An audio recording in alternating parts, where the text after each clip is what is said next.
இந்த 2026ல உன் குடும்பத்தை, உன் தொழில நான் ஆசீர்வதிக்காம விட மாட்டேன்.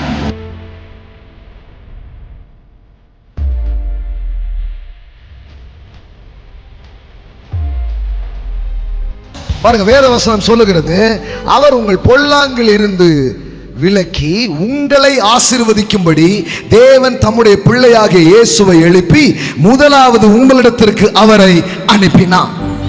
Why Jesus came? எதற்கு இயேசு அனுப்பப்பட்டார்? Send him to bless you. Send him to bless you. ஆதாம் மூலமாக ஆசீர்வாதம் ஏற்கனவே வந்துச்சு.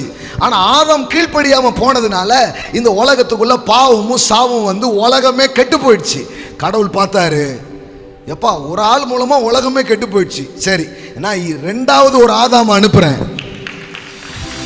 அவர் பேர் இயேசு. Jesus is the second Adam. அந்த ஆதாமின் மூலம் பூமி சபிக்கப்பட்டது நிஜம்னா இந்த ஆதாம் மூலமா மீண்டும் ஆசீர்வாதம், மீண்டும் ஆசீர்வாதம், மீண்டும் ஆசீர்வாதம், மீண்டும் ஆசீர்வாதம். உங்களை ஆசீர்வதிக்கும்படி தேவன் தம்முடைய பிள்ளையாகிய இயேசுவை எழுப்பி முதலாவது உங்களிடத்திற்கு அவரை எல்லாம் சொல்லுங்க. என்ன ஆசீர்வதிக்கிறது தான் கடவுளுடைய விருப்பம். அதனால தான் இயேசுவை அனுப்பினார்.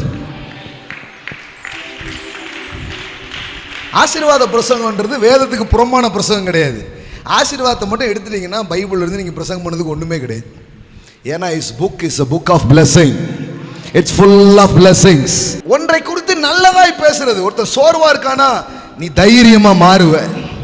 ஒருத்தர் தோல்வியில் இருக்கானா நீ வெற்றியாய் மாறுவாய். ஒருத்தர் கடன்ல இருக்கானா நீ கடன் கொடுப்பாய். ஆமென், ஆமென். The word of blessings. ஆமென். இது ஒரு, அதனால தான் நீங்க பைபிள் படிக்கணும், கர்த்தருடைய வார்த்தையை கேட்கணும். ஏன்னா கேட்டீங்கன்னா உங்களுக்கு தெரியும், அங்கு உங்களை ஆசீர்வதிக்கிற ஒரு தேவனை நீங்கள் பார்ப்பீர்கள். உங்களை ஆசீர்வதிக்கும்படி தேடிக்கொண்டிருக்கிற ஒரு நல்ல தேவனை நீங்கள் பார்ப்பீர்கள். ஆமென்.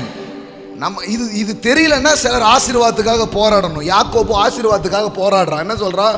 நீர் என்னை ஆசீர்வதித்தால் ஒழிய.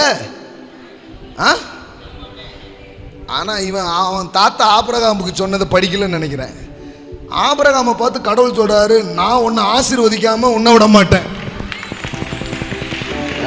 இருக்கீங்களா இருக்கீங்களா இருக்கீங்களா? ஆபிரகாம் சொல்லிட்டு ஆண்டவர் சொல்றாரு, உன்னை ஆசீர்வதிக்கவே ஆசீர்வதித்து. அப்படின்னா அர்த்தம், இங்க யார் ரொம்ப இழுக்கிற மாதிரி இருக்கு? ஆண்டவர் விடாத மாதிரி இருக்குது. விட மாட்டேன். இந்த 2026ல உன் குடும்பத்தை, உன் தொழில, உன் ஊழியத்தை, உன் வாழ்க்கைய நான் ஆசீர்வதிக்காம விட மாட்டேன். I will bless you.